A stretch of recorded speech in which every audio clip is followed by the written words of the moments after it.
اعجاز القرآن کی 28ویں کڑی پیش ہے، اور آج ہمارا موضوع ہے قرآن کریم اور بنیادی انسانی حقوق۔ قال اللہ تعالیٰ فی القرآن المجید اعوذ باللہ من الشیطان الرجیم بسم اللہ الرحمن الرحیم وَلَقَدْ كَرَّمْنَا بَنِي آدم صدق اللہ مولانا العظیم۔ کتاب اللہ میں اللہ نے فرمایا کہ جس کو بھی ہم نے بنی آدم میں پیدا کیا، آدم کی اولاد میں پیدا کیا، اس کو ہم نے صاحب تکریم بنایا ہے۔ بنی آدم کو جو تکریم اللہ اور اس کے رسول نے دی، اس سے پہلے کسی تہذیب میں اللہ کی مخلوق کو یہ احترام نہیں دیا گیا۔ قرآن نے تو یہاں تک کہا کہ جس شخص نے ایک جان کو قتل کیا گویا اس نے پوری انسانیت کو قتل کیا، اور جس شخص نے ایک بندے کی جان بچائی گویا اس نے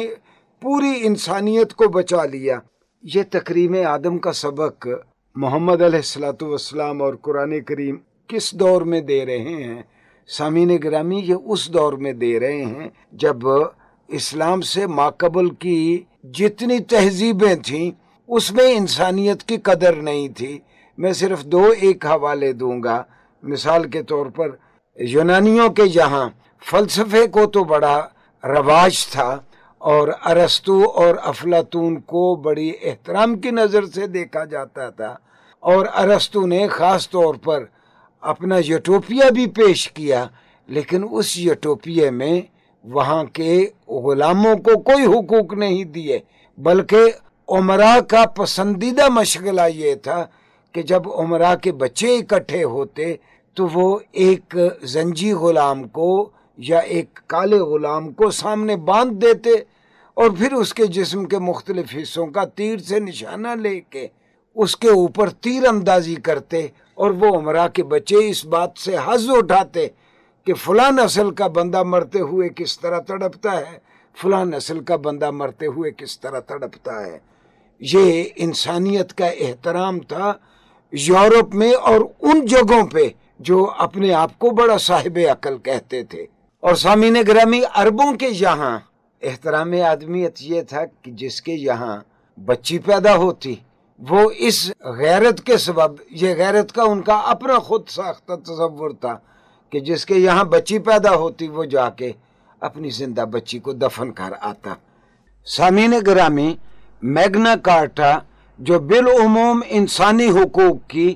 پہلی دستاویز سمجھی جاتی ہے، اس سے صدیوں پہلے جناب علیہ السلام خطبہ حجت الوداع میں لوگوں سے مخاطب ہو کے کہتے ہیں، پہلے تو انہوں نے لوگوں سے کہا کہ دیکھو، بیت اللہ کی جانب اشارہ کر کے فرماتے ہیں یہ کون سی جگہ ہے؟ لوگوں نے کہا کہ یہ اللہ کا گھر ہے۔ جناب علیہ السلام نے فرمایا جس طرح یہ محترم ہے اور جس طرح تم اس کی عزت کرتے ہو، بالکل اسی طرح میں تم میں سے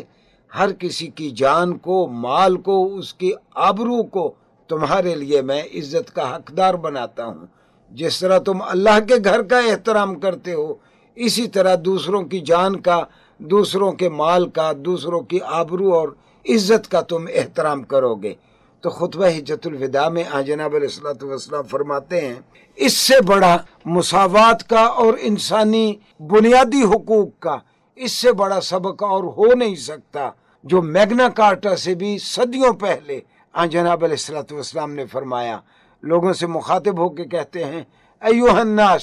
ان ربکم واحد، لوگو تمہارا رب ایک ہی ہے، وان اباکم واحد، باپ بھی تمہارا ایک ہے، کلکم لآدم، تم سب آدم کی اولاد ہو، وآدم من تراب، اور آدم مٹی سے تھے۔ یہ مساوات کا اور عدل اجتماعی کی جانب ایک معاشرہ قائم کرنے کے لیے اس سے بہتر سبق آج تک کسی الہامی کتاب میں اس انداز میں نہیں دیا گیا جس طرح جناب علیہ السلام نے اپنی جانب وحی کردہ اس پیغام کو اپنے خطبے میں بیان کیا، اور قرآن کریم نے اس موضوع کو 20 جگہ پہ بیان کیا کہ تم سارے آدم سے ہو، خلقکم من نفس واحدہ، تم سب کو ہم نے ایک ہی جان سے پیدا کیا ہے، اور تم اپنے درمیان جو طبقات بنائے پھرتے ہو یہ طبقات تو پہچان کے لیے ہیں، یہ طبقات اس لیے نہیں ہے کہ کسی ایک طبقے کو لک ڈاؤن کیا جائے، اس کو حقیر سمجھا جائے، کسی کو بہتر سمجھا جائے۔ اور مساوات کا اس سے بہتر سبق کیا ہوگا جو آن جناب علیہ السلام نے فرمایا، لا فضل لعربی علی عجمی ولا لعجمی علی عربی۔ کسی عربی کو، حالانکہ عرب اپنے آپ کو وہ سپر نیچرل سمجھتے تھے، سپر ریس سمجھتے تھے، تو آن جناب علیہ السلام ان عربوں سے مخاطب ہو کے کہتے ہیں یہ مساوات کا بہترین درس ہے کہ کسی عربی کو کسی عجمی پہ، کسی عجمی کو کسی عربی پہ کوئی فوقیت نہیں ہے۔ اور قرآن کریم انسانوں کے مابین فوقیت کا ایک نیا معیار دے رہا ہے۔ وہ نیا معیار یہ ہے، ان اکرمکم عند اللہ اتقاکم، تم میں سے جو زیادہ خدا شناس ہے، تم میں سے جو زیادہ خدا سے پیار کرنے والا اور خدا کے احکامات کو ماننے والا ہے، زیادہ متقی ہے، وہ اللہ کے یہاں زیادہ برگزیدہ ہے۔ اور آن جناب علیہ السلام نے انہی قرآنی تعلیمات کے پیش نظر ایک ایسی جماعت اور قوم تیار کی جو اخلاق کی بلندیوں پر تھی۔ اور یہ احترام آدمیت کا اس سے بڑا کیا ثبوت ہوگا کہ سیدنا عمر ابن الخطاب رضی اللہ عنہ حاکم وقت ہیں، اور آن جناب علیہ السلام کے مؤذن بلال حبشی سوشل سٹیٹس کے اعتبار سے ان کا کیا مقابلہ امیر المومنین کے ساتھ، لیکن چونکہ ان کے معیار ہی اور ہیں، یہ تو ہر اس شخص کو زیادہ قابل احترام سمجھتے ہیں جو زیادہ متقی ہے یا جس سے آن جناب علیہ السلام زیادہ محبت کرتے ہیں۔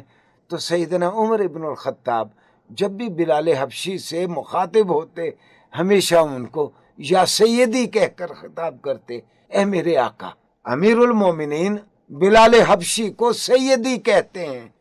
سامعین گرامی، آن جناب علیہ السلام نے لوگوں کے حقوق واگزار کروائے اور لوگوں کو کہا لا اکراہ فی الدین، یہ تمہارا بنیادی حق ہے کہ جو مذہب چاہو اختیار کرو۔ آج اگر مسلمانوں کی یہاں بالادستی ہے تو قرآن نے کہا لا اکراہ فی الدین، کسی کو اسلام قبول کرنے پر مجبور نہیں کیا جائے گا۔ آن جناب علیہ السلام نے رائٹ ٹو لیو دیا لوگوں کو، قرآن نے لوگوں کو جینے کا حق دیا، قرآن نے لوگوں کو اپنا پسندیدہ پیشہ اختیار کرنے کا حق دیا، قرآن نے لوگوں کو رائٹ آف موومنٹ دیا، جہاں وہ جانا چاہتے ہیں، جس جگہ جا کے بسیرا کرنا چاہتے ہیں کر لیں۔ عورتوں کو سب سے پہلے قرآن نے وراثت کا حقدار قرار دیا، اور یہی نہیں، عورتوں کو یہ حق بھی دیا کہ وہ جسے چاہیں اس کی مرضی سے اپنے جیون ساتھی کا انتخاب کریں۔ عورت کوئی بھیڑ بکری نہیں ہے کہ جس کو جس کے ساتھ چاہے اس کا معاشرہ باندھ دے۔ عورت کو پورا حق دیا قرآن نے کہ عورت جس کے ساتھ چاہے وہ شادی کرے، بشرطے کہ وہ بھی اس عورت کے ساتھ شادی کے لیے آمادہ ہو۔ سامعین گرامی، صرف یہی نہیں بلکہ حالت جنگ میں تو آن جناب علیہ السلام، میں نے پچھلے لیکچرز میں بھی عرض کیا تھا کہ حکم دیا نہ درخت کاٹے جائیں، نہ کسی کے مویشی ذبح کیے جائیں، نہ شہروں کو آگ لگائی جائے، نہ ہتھیار ڈالنے والوں کو اور امان مانگنے والوں پہ ہتھیار اٹھائے جائیں، نہ عورتوں کو بلا وجہ تنگ کیا جائے، نہ بچوں پہ ہاتھ اٹھایا جائے، نہ بوڑھوں پہ ہاتھ اٹھایا جائے۔ یہ معیارات، یہ احترام آدمیت اس سے پہلے کبھی کسی مذہب نے، کبھی کسی کلچر نے نہیں دیا۔ بلکہ حیران کن یہ ہے کہ ڈاکٹر حمید اللہ مرحوم نے آج سے 50-60 سال پہلے ویٹیکن کی لائبریری سے ایک خط ریٹریو کیا۔ شام کا ایک پادری اپنے کاؤنٹر پارٹ کو خط لکھتا ہے روم میں، اپنے کسی عیسائی پادری کو، اور وہ اس میں لکھتا ہے، یہ ایک عیسائی لکھتا ہے ایک دوسرے عیسائی کو کہ یہ ہمارا حاکم، ہمارا امیر المومنین عجیب آدمی ہے، سیدنا عمر رضی اللہ عنہ کا زمانہ ہے۔ ہم سارے عیسائی اکٹھے ہو کے اس کے پاس گئے کہ ہمیں کلیسا بنانے کے لیے جگہ نہیں ہے، تو امیر المومنین نے ہمیں جگہ دی۔ پھر ہم اس کے پاس گئے کہ ہمارے پاس تو وسائل نہیں ہیں کلیسا بنانے کے لیے، تو عمر ابن الخطاب نے ہمیں وسائل، سرمایہ مہیا کیا چرچ بنانے کے لیے۔ یہ بنیادی حقوق کو جس طرح آن جناب علیہ السلام کی